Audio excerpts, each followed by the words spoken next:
നമസ്കാരം.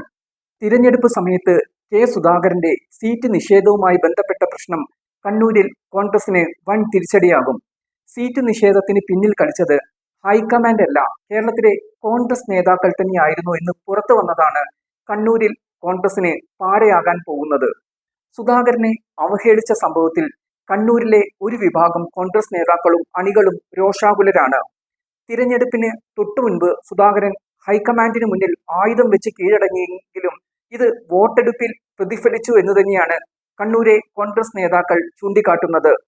സുധാകരന് നേരിട്ട അപമാനത്തിൽ തിരിച്ചടി നൽകാൻ കണ്ണൂർ കോൺഗ്രസിനുള്ളിൽ തന്നെ തീരുമാനം വന്നതായാണ് സൂചന.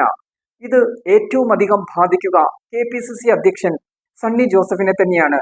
കണ്ണൂരിൽ സുധാകരന് സീറ്റ് നൽകരുതെന്നും കണ്ണൂർ സീറ്റിൽ മോഹനനെ സ്ഥാനാർത്ഥിയാക്കണം എന്നും ആവശ്യപ്പെട്ട് കോൺഗ്രസ് അധ്യക്ഷൻ മല്ലികാർജുൻ ഖാർഗെക്ക് സണ്ണി ജോസഫ് എഴുതിയ കത്ത് ലീക്കായതും KPCC അധ്യക്ഷനെതിരെ കണ്ണൂരിൽ ശക്തമായ വികാരമുണ്ടാക്കിയിരുന്നു. കേരളത്തിൽ ഏറ്റവും വലിയ രാഷ്ട്രീയ പോരാട്ടം നടന്ന പേരാവൂരിൽ സണ്ണി ജോസഫ് തോൽക്കാൻ സാധ്യതകൾ ഏറെയാണ്. CPMന്റെ ജനപ്രിയ നേതാവ് KK ശൈലജയാണ് ഇവിടെ സണ്ണി ജോസഫിന്റെ എതിരാളി. സുധാകരൻ അനുകൂലികൾ സണ്ണിക്ക് വോട്ട് ചെയ്തില്ലെന്നാണ് പുറത്തുവരുന്ന വിവരം. സുധാകരന് പോലും നിയന്ത്രിക്കാൻ കഴിയാത്ത വിധത്തിൽ സണ്ണി ജോസഫിനെതിരെ മണ്ഡലത്തിൽ വികാരം ആളിക്കത്തിയിരുന്നു. ശൈലജ പേരാവൂരിൽ ജയിക്കാൻ സാധ്യതയുണ്ടെന്ന സൂചനകളാണ് പേരാവൂരിൽ നിന്നും പുറത്തു വരുന്നത്. എന്നാൽ സുധാകരൻ നേരിട്ട് പ്രചാരണത്തിനിറങ്ങിയ കണ്ണൂർ സീറ്റിൽ സ്ഥിതി വ്യത്യസ്തമാണ്. ടി എ മോഹനൻ ഇവിടെ ജയിക്കാൻ സാധ്യതകൾ ഏറെയാണ്.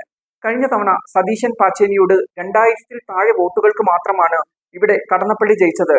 കടന്നപ്പള്ളി രാമചന്ദ്രന് കണ്ണൂർ സീറ്റിൽ ഇക്കുറി തിരിച്ചടി ലഭിക്കാനും സാധ്യത ഏറെയാണ്. തിരഞ്ഞെടുപ്പ് പ്രചാരണ സമയത്ത് ഉടക്കി നിന്ന സുധാകരനെ കാണാൻ മോഹനൻ സുധാകരന്റെ വീട്ടിലെത്തിയിരുന്നു. ഇതോടെ സുധാകരൻ അയയുകയും മോഹനു പിന്നിൽ ഉറച്ചു നിൽക്കുമെന്ന് പ്രഖ്യാപിക്കുകയും കണ്ണൂരിൽ മോഹനു വേണ്ടി പ്രചാരണത്തിൽ ഇറങ്ങുകയും ചെയ്തിരുന്നു. എന്നാൽ ഈ നിലപാട് പേരാവൂരിൽ സുധാകരൻ പിന്തുടർന്നിട്ടില്ല.